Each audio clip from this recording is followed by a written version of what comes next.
I love my son dearly.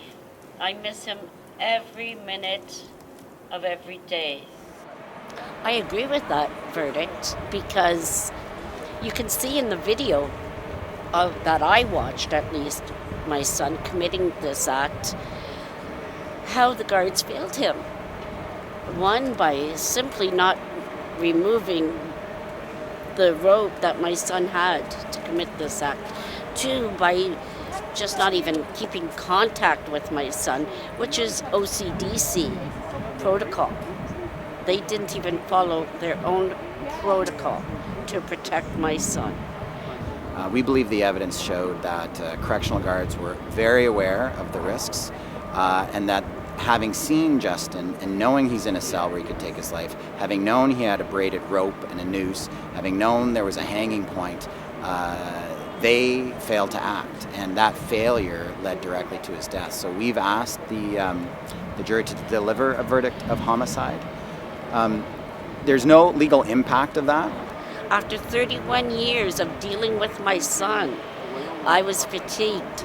But as a mother, I don't have the luxury of giving up. I feel they did. They were tired, and I can understand being tired.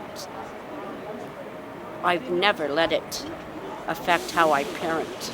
They were tired of Justin acting out the way he did, threatening suicide, tying things around his neck to commit suicide with. They thought he was just manipulating the system. For someone who's manipulating the system, I asked, what is he getting out of the system right now? I am still waiting for a call back from OCDC to let them know that my son was calling me in psychosis. And this is 2.5 years after my son's death, and still no one has called me back to get an answer. They have no idea that Justin's in psychosis. All they know now is my son is dead. I don't get to sit around the coffee table with my son, joking and laughing like we used to. And I can understand their being fatigued. I was his mother. I dealt with it on a 24-hour basis. So I was tired. His father was tired. But we didn't have the luxury of giving up on our child.